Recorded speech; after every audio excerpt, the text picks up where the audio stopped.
காசல்ட்ரி நீர்த்தேக்கத்தை நீர் விமான போக்குவரத்துக்கான நடவடிக்கைகளுக்காக பயன்படுத்துவது தொடர்பான பரிசோதனை நடவடிக்கைகளை இலங்கை சிவில் விமான போக்குவரத்து அதிகார சபை ஆரம்பித்துள்ளது.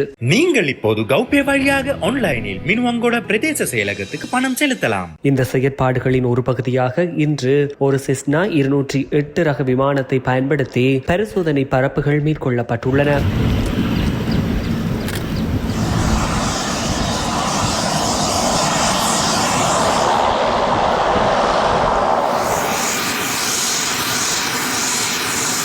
இந்த பரிசோதனை பரப்புகளின் போது நீர்த்தேக்கத்தின் சூழல் மற்றும் குடியிருப்பாளர்களுக்கு ஏற்படும் எந்த ஒரு சவால்கள் அல்லது அசௌகரியங்களை குறைப்பதற்கான பாதுகாப்பான நடவடிக்கைகள் தொடர்பில் தகவல் சேகரிக்கப்பட்டுள்ளது. நீர்வழி விமான செயற்பாடுகளின் ஒழுங்குமுறை தொடர்பான சட்டங்களை வகுப்பதற்காக இந்த நீர் விளையாட்டு விமான செயற்பாடுகள் தொடர்பான அறிக்கை தயாரிக்கப்படும் எனவும் தெரிவிக்கப்பட்டுள்ளது. விமான போக்குவரத்து செயற்பாடுகளின் போது நீர்த்தேக்கத்தில் படகில் பயணம் செய்பவர்கள், நீச்சல் செய்பவர்கள் மற்றும் மீன்பிடியில் ஈடுபடுபவர்கள் போன்ற அனைத்து பொதுமக்களும் பாதுகாப்பான தூரத்தை பேணுமாறு கேட்டுக் கொள்ளப்படுகிறார்கள். எதிர்காலத்தில் நீர் விமான போக்குவரத்தை எளிதாக்குவதற்கு பொருத்தமான விதிமுறைகள் மற்றும் நடைமுறைகள் வகுக்கப்படும் எனவும் தெரிவிக்கப்பட்டுள்ளது.